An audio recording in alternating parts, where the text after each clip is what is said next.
പത്തനംതിട്ടയിലെ നഴ്സിംഗ് വിദ്യാർത്ഥി അമ്മു സജീവിന്റെ മരണം നടന്നിട്ട് ഒരാഴ്ച പിന്നിടുകയാണ്. കൃത്യമായി പറഞ്ഞാൽ 15-ാം തീയതി വൈകിട്ട് 4:30-നും 5 മണിക്കും ഇടയിലാണ് അമ്മുവിനെ പത്തനംതിട്ടയിലെ NSS കോളേജ് കെട്ടിടത്തിന് മുകളിൽ നിന്ന് വീണ നിലയിൽ പരിക്കേറ്റ് കാണപ്പെടുന്നത്. ഉടൻ പത്തനംതിട്ടയിലെ ജനറൽ ആശുപത്രിയിൽ എത്തിച്ചു. അവിടെ നിന്ന് വിദഗ്ധ ചികിത്സയ്ക്കായി തിരുവനന്തപുരത്തേക്ക് റെഫർ ചെയ്തു. ആംബുലൻസിൽ പോകുന്നതിനിടയിൽ അമ്മു മരണപ്പെട്ടു.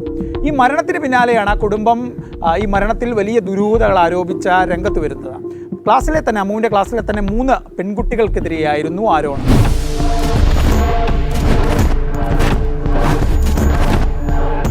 അശ്വിത AT, അഞ്ജന മധു, അലീന ദിലീപ്, ഇതായിരുന്നു ആ 3 പെൺകുട്ടികൾ. ഈ 3 പെൺകുട്ടികൾ അമ്മുവിനെ കോളേജിലും ഹോസ്റ്റലിലും വലിയ തരത്തിൽ പീഡിപ്പിച്ചു. ഇവരുടെ മാനസിക പീഡനം മൂലമാണ് അമ്മു ആത്മഹത്യ ചെയ്തത്, അല്ലെങ്കിൽ അമ്മുവിൻ്റെ മരണം നടന്നത് ഇതൊരു കൊലപാതകമാണെന്നുൾപ്പെടെ ഗുരുതര ആരോപണങ്ങളാണ് കുടുംബം ഉന്നയിച്ചത്.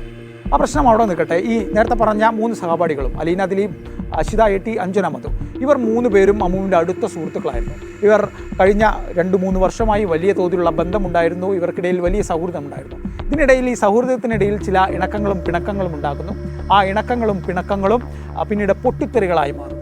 ഈ ഒരു ഘട്ടത്തിലാണ് വീണ്ടും കുടുംബത്തിൻ്റെ ആരോപണങ്ങളിലേക്ക് തിരിച്ചു വരേണ്ടത്. അതായത് കുടുംബം ഇത്തരത്തിൽ കോളേജ് അധികൃതർക്ക് ഒക്ടോബർ മാസത്തിൽ പരാതി നൽകുന്നു. ആദ്യ പരാതിയിൽ കൃത്യമായി തൻ്റെ മകൾ ഇത്തരത്തിൽ മാനസിക പീഡനം നേരിടുന്നെന്നും അതിന് 3 പെൺകുട്ടികളാണ് കാരണമെന്നും തൻ്റെ മകളെ കള്ളിയാക്കുന്നുവെന്നുള്ള വിഷയങ്ങൾ ഉന്നയിക്കുന്നു.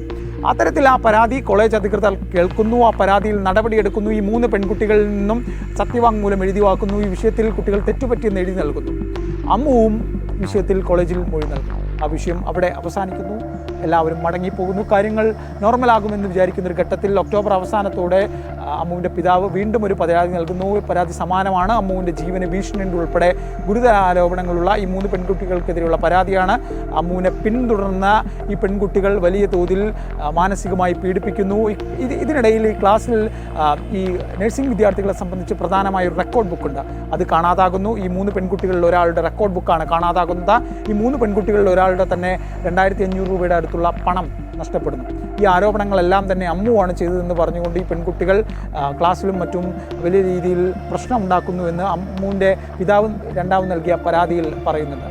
ഇതൊക്കെ തന്നെയായിരുന്നു ഈ പെൺകുട്ടികൾക്കിടയിലെ പ്രശ്നം. ഇതിൻ്റെ പേരിൽ ഈ റെക്കോർഡ് ബുക്കും ഈ പണം കാണാനില്ല ഉൾപ്പെടെയുള്ള ഈ പരാതികൾ, ഈ പ്രശ്നങ്ങൾ അത് ഗുരുതരമാകുന്നു. അത് അമ്മുവിൻ്റെ പിതാവ് അമ്മു നേരിടുന്ന ഇത്തരം കാര്യങ്ങളുടെ പുറത്ത് നേരിടുന്ന പ്രശ്നങ്ങളെക്കുറിച്ച് കൃത്യമായി സൂചിപ്പിക്കുന്നുണ്ട്.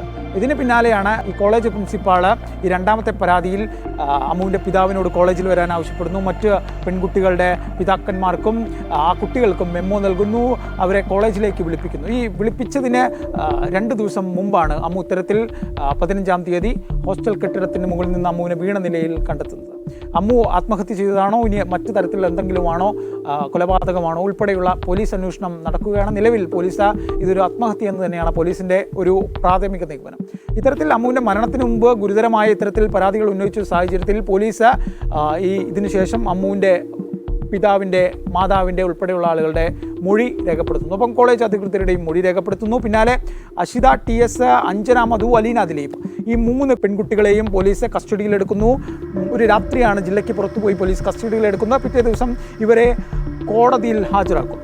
കോടതിയിൽ പോലീസ് ജാമ്യം നൽകരുതെന്ന് കർശനമായി തന്നെ ആവശ്യപ്പെടുന്നില്ലെങ്കിൽ വലിയ തോതിൽ അത്തരം ഒരു ആവശ്യം കോടതിക്ക് മുന്നിൽ വയ്ക്കുകയാണ്. കാരണം ഇവർ പുറത്തിറങ്ങിയാൽ തെളിവ് നശിപ്പിക്കും. ഒപ്പം തന്നെ ഇവരെ വിശദമായി ചോദ്യം ചെയ്യണം. ഈ നേരത്തെ സൂചിപ്പിച്ച ആ ബുക്ക്, കോളേജ് പഠനവുമായി ബന്ധപ്പെട്ട ലോഗ് ബുക്ക്, അതുമായി ബന്ധപ്പെട്ട അന്വേഷണങ്ങൾക്ക് ഈ പെൺകുട്ടികളുടെ ഒരാളുടെ ബുക്ക് തന്നെയാണ് നഷ്ടപ്പെട്ടത്. അതുമായി ബന്ധപ്പെട്ട അന്വേഷണങ്ങൾക്ക് ഇവരെ വിശദമായി ചോദ്യം ചെയ്യണം. ഒപ്പം തന്നെ ഇവരിൽ നിന്ന് മൊബൈൽ, ഇവരുടെ ഡിജിറ്റൽ തെളിവുകൾ ഉൾപ്പെടെ ശേഖരിക്കാനുണ്ടെന്ന് പോലീസ് കോടതിയിൽ പറയുന്നു. അങ്ങനെ പോലീസിൻ്റെ വാദം കേട്ട കോടതി ഈ പെൺകുട്ടികളെ 15 ദിവസത്തേക്ക് റിമാൻഡ് ചെയ്യുന്നു.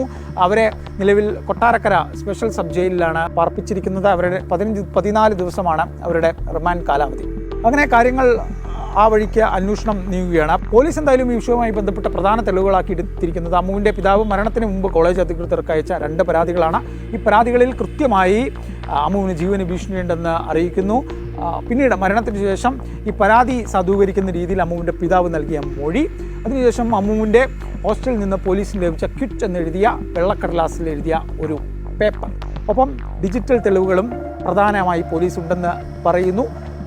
അതിനുശേഷം കോളേജിൽ ഈ അമ്മുവിൻ്റെ പിതാവ് നൽകിയ ഒക്ടോബറിൽ നൽകിയ ആദ്യ പരാതിയുടെ അടിസ്ഥാനത്തിൽ നേരത്തെ സൂചിപ്പിച്ച ആഭ്യന്തര അന്വേഷണം നടത്തി. ആ ആഭ്യന്തര അന്വേഷണവുമായി ബന്ധപ്പെട്ട കോളേജിൻ്റെ റിപ്പോർട്ട്, ആ റിപ്പോർട്ടിൽ തന്നെയുള്ള ഈ പെൺകുട്ടികളുടെ കുറ്റസമ്മതം എന്ന് ഒരു തരത്തിൽ പറയാവുന്ന മൊഴി, ഇതാണ് പോലീസ് ഈ കേസിൽ അടിസ്ഥാന തെളിവുകളാക്കി എടുത്തിരിക്കുന്നത്. ഈ മരണവുമായി ബന്ധപ്പെട്ട് വലിയ ദുരൂഹതകളാണ് പുറത്തു വരുന്നത്. അമ്മുവിൻ്റെ പിതാവ് വളരെ ഗുരുതര ആരോപണങ്ങൾ ഉന്നയിക്കുന്നു. പോലീസ് പ്രാഥമികമായി ഇത് ആത്മഹത്യ എന്ന് പറയുമ്പോഴും കുടുംബം ഈ പെൺകുട്ടികൾ കൊല നടത്തിയെന്ന തരത്തിലുള്ള പെൺകുട്ടികളുടെ ഈ ഭീഷണി മൂലമാണ് ഇത്തരത്തിലൊരു മരണം നടന്നു എന്നുള്ള ആരോപണമാണ് നിലവിൽ ഉന്നയിക്കുന്നത്. പോലീസ് എന്തായാലും ഇതിൽ ഒരു കൊലപാതകം എന്ന തലത്തിലേക്ക് പോലീസ് നീങ്ങിയിട്ടില്ല, ആത്മഹത്യ എന്ന് തന്നെയാണ് പോലീസിൻ്റെ നിഗമനം. നിലവിൽ ഈ 3 പെൺകുട്ടികൾക്കെതിരെ ആത്മഹത്യാ പ്രേരണ കുറ്റം മാത്രമാണ് പോലീസ് ചുമത്തിയിരിക്കുന്നത്. ഈ SC/ST പീഡന നിരോധന നിയമപ്രകാരമുള്ള വകുപ്പുകൾ പോലീസ് ചുമത്തുന്നതിന് ആലോചിക്കുന്നു. ഇതുമായി ബന്ധപ്പെട്ട അന്വേഷണം നടത്തുകയാണ്. എന്തായാലും ഒരുപാട് ദുരൂഹതയുള്ള കേസാണ്. കുടുംബം വലിയ ആരോപണങ്ങൾ ഉന്നയിക്കുന്നു. കോളേജ് അധികൃതർ ഇതുമായി ബന്ധപ്പെട്ട് തങ്ങളുടെ ഭാഗം തീർത്തു, തങ്ങൾക്ക് ലഭിച്ച പരാതികൾ പരിഹരിക്കാൻ ശ്രമിച്ചിട്ടുണ്ടെന്ന് പറയുന്നു. മറുതലക്കൽ പോലീസിൻ്റെ അന്വേഷണം നടക്കുന്നുണ്ട്. ഞാൻ നേരത്തെ സൂചിപ്പിച്ച തെളിവുകൾ കേന്ദ്രീകരിച്ചുകൊണ്ടാണ് പോലീസ് അന്വേഷണം നടത്തുന്ന 6ഓളം തെളിവുകളാണ് ഇതുമായി ബന്ധപ്പെട്ട് നിലവിൽ പോലീസിൻ്റെ പക്കലുള്ളത്. ഇതിനു പുറമെ മറ്റൊരു അന്വേഷണവും ഇതുമായി ബന്ധപ്പെട്ട് നടക്കുന്നുണ്ട്. അത് നിയമപരമായി എത്ര പ്രാധാന്യമുള്ളതല്ല, പക്ഷേ ആരോഗ്യമന്ത്രിയുടെ നിർദ്ദേശത്തിൻ്റെ അടിസ്ഥാനത്തിൽ ആരോഗ്യ സർവകലാശാല ഈ വിഷയത്തിൽ അന്വേഷണം നടത്തുന്നുണ്ട്. അങ്ങനെ പോലീസിൻ്റെയും ആരോഗ്യ സർവകലാശാലയുടെയും അന്വേഷണമാണ് നിലവിൽ നടക്കുന്നത്. നിലവിൽ ഈ 3 പെൺകുട്ടികളും, ആരോപണ വിധേയരായ 3 പെൺകുട്ടികളും ജയിലിലാണ്. അവർ ജുഡീഷ്യൽ കസ്റ്റഡിയിലാണ്. വരും ദിവസങ്ങളിൽ അവർ ജാമ്യാപേക്ഷയുമായി എത്തും. പോലീസും കസ്റ്റഡി അപേക്ഷ നൽകും. എന്തായാലും ഈ അമ്മു കേസിൽ പലതരത്തിലുള്ള ഊഹാപോഹങ്ങൾ നിലനിൽക്കുന്നുണ്ട്.